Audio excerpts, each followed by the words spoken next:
നമസ്കാരം നൂറുദ്ദീൻ, അങ്ങ് പഞ്ചായത്ത് മെമ്പർ മുണ്ടക്കയിലാണോ ഉള്ളത്? മുണ്ടക്കയിലാണോ ഇപ്പോൾ? അതെ, മുണ്ടക്കയിലാണുള്ളത്. Thank you.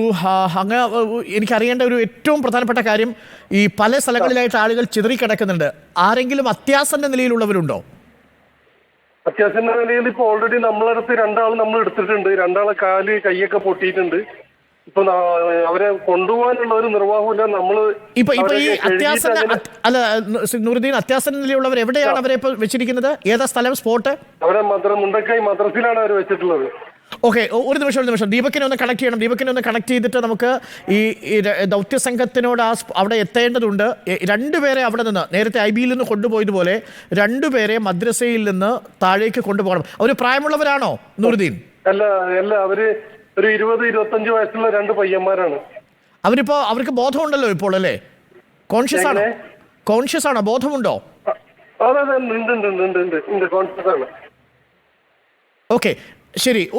ഒരു സംശയം ഞാൻ അങ്ങോട്ട് ചോദിക്കട്ടെ. ഈ ട്രൂ വാലിയിലുള്ള അല്ലെങ്കിൽ പല സ്ഥലങ്ങളിലുള്ള ഒരു ജസ്ല ഷാജി എന്ന് പറയുന്ന രണ്ടുപേരെ ദമ്പതികൾ, അവരെ കുറിച്ച് എന്തെങ്കിലും വിവരമുണ്ടോ അങ്ങേക്ക്? ജസ്ല ഷാജി, ജസ്ല ഷാജി, 3 പെൺമക്കളുമുണ്ട്. ജസ്ല ഷാജി, 3 പെൺമക്കൾ. ഭർത്താവിന്റെ പേര് അറിയോ? ഷാജി എന്നാണ്. ഷാജിന്റെ പേര്. അവരെ കുറിച്ച് എനിക്കൊന്നും കിട്ടിയില്ല സാറേ, ഇതുവരെ ഒന്നും കിട്ടിയില്ല. ശരി. പാറു നന്ദ, അവരെ അറിയാമായിരിക്കും. പാർത്ഥൻ നന്ദ, അവരെ അറിയാമോ? പാർത്ഥൻ, 76 വയസ്സ്. പാർത്ഥൻ നന്ദനെ അറിയാം. അവരൊക്കെ വീടൊക്കെ പറ്റി പോയിട്ടുണ്ട്. അവരൊക്കെ എനിക്ക് തോന്നുന്നു അവരൊക്കെ കൈവിട്ട് പോയി എന്നാ എനിക്ക് തോന്നുന്നത്. ഈ സീത പാറു, പ്രായമായവരാണ്. സീതയും പാറു പ്രായമുണ്ട്. സഹോദരികളാണ്.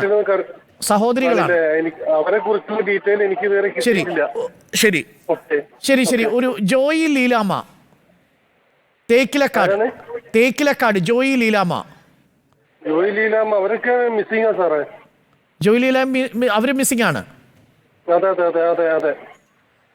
ഓക്കെ. അതായത് ഓൾറെഡി സാറേ, ഞാനിപ്പോ ഒരു കണക്ക് ഞാൻ എടുത്തപ്പോ മുണ്ടക്കായി എന്ന് പറഞ്ഞ സ്ഥലത്ത് ഒരു 75 ആളും ഈ ചൂരൽമന 12-ാം വാർഡിന്റെ ഭാഗത്തുനിന്ന് ഒരു 100 ആളും പോയിട്ടുണ്ടാവും എന്നാണ് എന്റെ കണക്ക്. 100 ആളുകൾ മിസ്സിങ്ങോ? അതെ, അല്ല, 170ഓളം ആള് പോയി എന്നാണ് എന്റെ കണക്ക്. 170ഓളം ആളുകൾ ഈ ഗ്രാമത്തിൽ മിസ്സിംഗ് ആണോ ഇപ്പോ? അതായത് ഇപ്പൊ മുണ്ടക്കായി എന്ന് പറഞ്ഞ സ്ഥലത്ത് നിന്ന് 75 ആളുകളോളം മിസ്സിംഗ് ഉണ്ട്. 75 പേര്. 75. ചൂരൽമല സ്കൂളിന്റെ ഭാഗത്ത് 12-ാം വാർഡിൽ സ്കൂളിന്റെ ഏരിയന്ന് ഇതിലും കൂടുതൽ ആളുകൾ പോവാനാണ് ചാൻസ്. അല്ല, അവിടെ കുറെ പേരെ രക്ഷപ്പെടുത്തി. നമ്മൾ രാവിലെ തന്നെ രക്ഷാപ്രവർത്തകർ അവിടെ എത്താൻ പറ്റിയിട്ടുണ്ട്. അതിൽ കുറെ ആളുകൾ രക്ഷപ്പെടുത്തി. പക്ഷേ നമുക്ക് ഏറ്റവും ഒടുവിൽ വിവരം ലഭിക്കുമ്പോൾ 65 പേര് അവിടെ ബോഡീസ് കിട്ടിയിട്ടുണ്ട് നൂറുദ്ദീൻ. 62 പേരുടെ ബോഡീസ് കിട്ടി. 62 പേര് ഇനിയും കിട്ടാനുണ്ട്. ഇനിയിപ്പോ എന്റെ ഇതിലിപ്പോ ഒരു 6 ബോഡി ഞാൻ കാണുന്നുണ്ട് ഇവിടെ. എവിടെ? മുണ്ടക്കയിലുണ്ടോ? മുണ്ടക്കയിൽ 6 ബോഡീസ് ഉണ്ടോ? മുണ്ടക്കയിൽ ഒരു 1, ഒരു 4, 2, 6, ഒരു 7ഓളം ബോഡി ഇപ്പൊ എന്റെ മുന്നിലുണ്ട്. 7 ബോഡികൾ മുണ്ടക്കയിൽ തന്നെ ഉണ്ട്. മുണ്ടക്കയിലുണ്ട്. അതല്ലാതെ വീട്ടിന്റെ ഉള്ളിൽ വേറെ ബോഡി ഉണ്ട് എന്നാണ് അറിയാൻ കഴിയുന്നത്. അതായത് ഇവിടുന്ന് ഇനി ഒരു 30ഓളം ആളെ ഇവിടുന്ന് മുണ്ടക്കായിന്ന് എടുക്കാനുണ്ട്. ജീവനോടെ എടുക്കാനെന്നാണോ ഉദ്ദേശിച്ചത്? അല്ല, ജീവനോടല്ല, മരിച്ചിട്ട്. ജീവനോടെ ഒരു പയ്യന് ഉണ്ടായിരുന്നു, 2 പേര്. അവരിപ്പോ ഞങ്ങൾ രക്ഷപ്പെടുത്തി മദ്രസയിൽ എത്തിച്ചിട്ടുണ്ട്. ഓക്കെ. ഈ നൂറുദ്ദീൻ, ഏകദേശം എത്ര വീടുകൾ അവിടെ പോയിട്ടുണ്ടാവുമെന്ന് എന്തെങ്കിലും ധാരണയുണ്ടോ? ഏകദേശം ഒരു 250 വീട് പോയിട്ടുണ്ടാവും സാറേ. 250 വീടും പോയോ? പോയി. ഈ വീടുകളിലെല്ലാം മിക്കവാറും ആൾക്കാരും ഉണ്ടാവുമല്ലേ?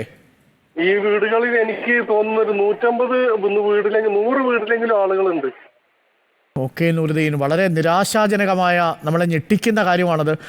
100-ലധികം ആളുകൾ മിസ്സിംഗ് എന്ന് പറഞ്ഞ ചെറിയൊരു കാര്യമല്ല. എനിക്ക് തോന്നുന്നു ഈ മരണസംഖ്യ 100-ലധികം കടക്കാൻ പോവുകയാണ്. തീർച്ചയായിട്ടും ഈ വിവരം നമ്മൾ താഴേക്ക് അറിയിക്കാം. ഇത് മിനിസ്റ്റർ രാജനെ അടക്കം ഞങ്ങൾ വിവരം അറിയിക്കുന്നുണ്ട്. ശ്രീ നൂറുദ്ദീൻ, ഒരു വിവരം കൂടി. ഈ ഫാത്തിമ സീതമ്മക്കുണ്ട്, സീതമ്മക്കുണ്ടിലുള്ളൊരു ഫാത്തിമയുടെ വിവരം എന്തെങ്കിലും ഉണ്ടോ? ഫാത്തിമ ഞാൻ അറിഞ്ഞത് മിസ്സിംഗ് ആണെന്ന് അറിഞ്ഞത്. ഓക്കെ, അവരുടെ ബന്ധുക്കള്, ഏറ്റവും അടുത്ത ബന്ധുക്കളാണ് നമ്മളെ വിളിക്കുന്നത്. ഓക്കെ, പറഞ്ഞോളൂ നൂറുദ്ദീൻ. സാറേ, ഞങ്ങള് 250 പേര് ഇവിടെ കുടുങ്ങി കിടക്കുന്നുണ്ട്. ഞങ്ങളെ എന്തെങ്കിലും രീതിയിലൊന്ന് രക്ഷപ്പെടുത്താൻ എന്തെങ്കിലും വരുന്നു രക്ഷാപ്രവർത്തകർ തൊട്ട് താഴെ എത്തിയിട്ടുണ്ട്. ആ സ്കൂളിന്റെ അവിടം വരെ എത്തിയിട്ടുണ്ട്. അവർക്ക് ഒരു ചെറിയ മുകളിലോട്ട് കയറുന്നതിന് ബുദ്ധിമുട്ടുള്ളത് കൊണ്ടാണ് കൂടുതൽ ആളുകൾ അങ്ങോട്ട് വരുന്നു. ആർമി ചൂരൽമലയുടെ മുകളിലേക്ക് കയറിയിട്ടുണ്ട്. ആർമി ചൂരൽമലയുടെ മുകളിലേക്ക് കയറിയിട്ടുണ്ട്. സാറ് വല്ലാത്തൊരു അവസ്ഥയിലാണുള്ളത്. സാറ് ഞങ്ങളെ രക്ഷിക്കണം. നൂറുദ്ദീൻ അവിടെ എത്തുന്നുണ്ട്. അല്പസമയത്തിനുള്ളിൽ അവിടെ എത്തും. ഒരു സംശയം വേണ്ട, അല്പസമയത്തിനുള്ളിൽ അവിടെ എത്തും. ഒന്ന് മിനിസ്റ്ററെ കണക്ട് ചെയ്യോ പ്ലീസ്. PCR ഒന്ന് മിനിസ്റ്ററെ കണക്ട് ചെയ്യോ പ്ലീസ്. കർണാടകയിൽ അല്ല ഇപ്പൊ എത്തും നൂറുദ്ദീൻ. ഒരു ടെൻഷനും വേണ്ട. എനിക്കറിയാം എനിക്ക് നിങ്ങളെ ഭയങ്കര ഇഷ്ടമാണ്. ഫോണിലെ ചാർജ് തീർക്കണ്ട നൂറുദ്ദീൻ. ആ സ്ഥലം ഒന്നുകൂടി ഒന്ന് പറയാമോ? ഇപ്പൊ നൂറുദ്ദീൻ നിൽക്കുന്ന സ്ഥലം ഒന്ന് പറയാമോ? ഞാൻ നിൽക്കുന്നത് മുണ്ടക്കായി പുഞ്ചിരിമട്ടം. പുഞ്ചിരിമറ്റം. ഫോൺ ചാർജ് കളയണ്ട, അത് കയ്യിൽ വെച്ചോളൂ. മിനിസ്റ്റർ ഇപ്പോൾ വിളിക്കും. അവിടേക്ക് ദൗത്യ സംഘം ഇപ്പോഴെത്തും. ആർമിയുടെ സംഘം അവിടേക്ക് പുറപ്പെട്ടിട്ടുണ്ട്. ഒന്ന് മിനിസ്റ്ററെ കണക്ട് ചെയ്യണം. അനിൽകുമാർ നായിക് അനിൽകുമാറിനെ കൂടി ഒന്ന് കണക്ട് ചെയ്യണം.